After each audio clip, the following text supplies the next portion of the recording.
Hello दोस्त। 7/9/2022 एक ऐसा दिन था जैसा एनटीपीसी का रिजल्ट घोषित हो गया था। अब सबको लग रहा था कि दिसंबर 2022 तक बहुत सारी चीज़ें क्लियर हो जाएगी। लेकिन अब हम एक ऐसे जगह पे खड़े हैं जिसमें 3-4 पॉइंट पे यहाँ पे वीडियो में बात करेंगे। अभी तक मात्र एक आरआरबी की ज्वाइनिंग आई है, वो भी सभी लोगों का नहीं, बाकी लोगों का भी डिटेल में बात करेंगे कि क्यों नहीं आ रहा है। वो है आरआरबी चेन्नई।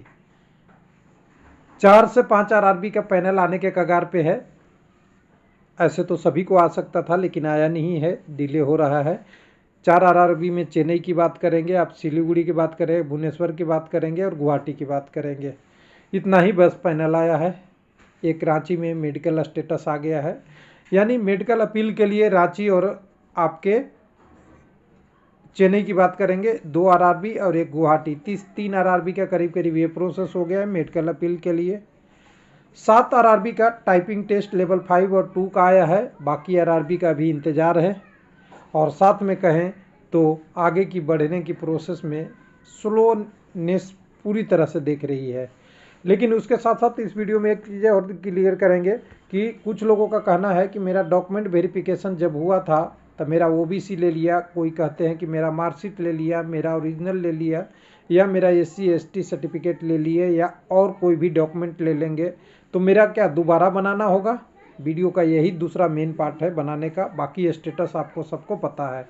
तो देखिए वेबसाइट पे जाएंगे, उससे पहले फिर सारे प्रश्नों को जवाब दे उससे पहले वेबसाइट पे जाइएगा।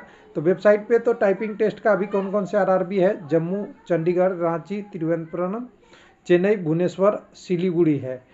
उसके बाद इसी में से हम निकालना चले तो आपका पैनल जारी हुआ है किसका किसका, तो आपका एक चेन्नई का, भुवनेश्वर का, सिलीगुड़ी और एक गुवाहाटी का, 4 हो गए।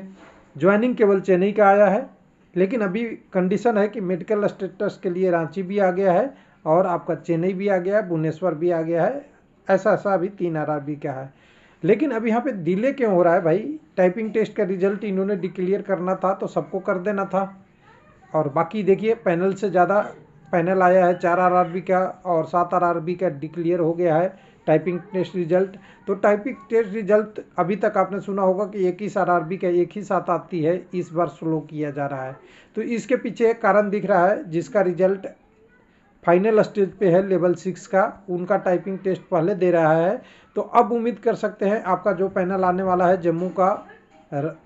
जम्मू का, चंडीगढ़ का, रांची का और तिरुवनंतपुरम का, ये पैनल तो अभी फ़िलहाल अगले वीक में आ जाएगा। यानी कह सकते हैं 5 अभी है, आज तारीख 6 है, तो आपके 7 तारीख से लेके अगला वीक जो होगा उसमें आपका ये पैनल आ जाना चाहिए। साथ में बाकी टाइपिंग टेस्ट भी जो बचे हुए 21-7 आरआरबी हैं, यानी अगर सीधी बात करेंगे तो यहाँ के जो 14 आरआरबी हैं उनके भी टाइपिंग टेस्ट अगले वीक में आ जाएगा और उसके बाद की आगे की प्रोसेस होगी। लेकिन दूसरा कमेंट लोगों का था, बहुत बड़ी कमेंट है लोगों का, और उन्हें शायद समझ में नहीं आ रहा होगा कि करना क्या पड़ेगा। ओबीसी बार बार बनाऊं और नहीं बनाऊं तो फोटो कॉपी ले जाऊं, डुप्लीकेट कॉपी ले जाऊं, क्या ले जाऊं?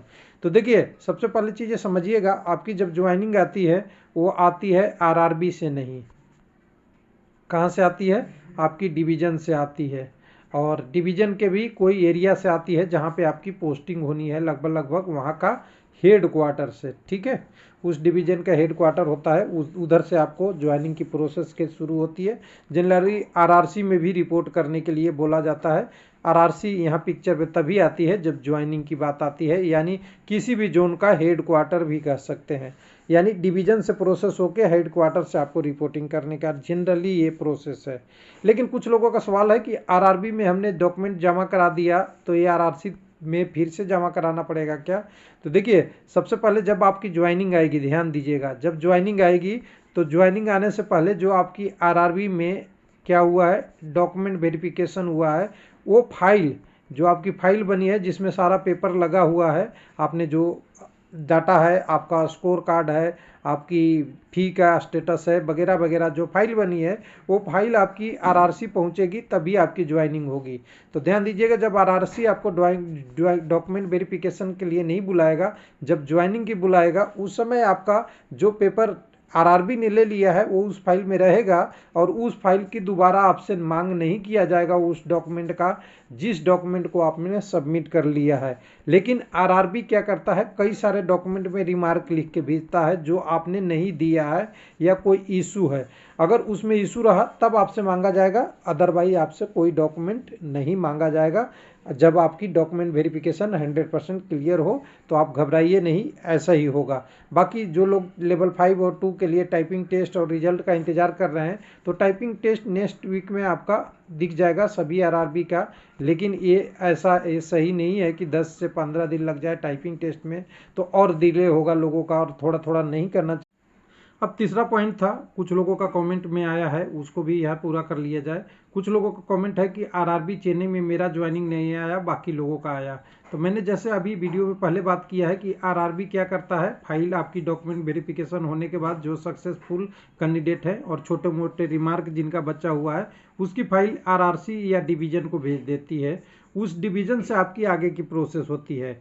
अब ध्यान दीजिएगा कि मान लिए कैंडिडेट ए का ज्वाइनिंग आ गया, कैंडिडेट 2 का आ गया, 3 का नहीं आ सकता है, 4 का नहीं आ सकता है। ये क्यों ऐसा?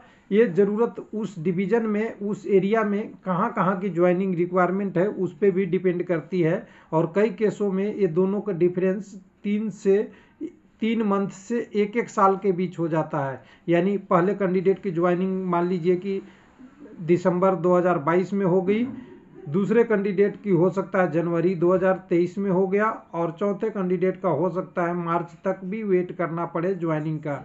ऐसा है, ये सारा प्रोसेस होती है। हालांकि एक और इशू है कि जितने बड़े पोस्ट होते हैं उनकी ट्रेनिंग एक साथ होती है। क्या होती है? ट्रेनिंग एक साथ होती है। उस केस में एक बैच बनता है और उस बैच में जितनी बैच की जगह है उतना को ज्वाइनिंग ले लिया जाता है। ये भी ध्यान रखिए।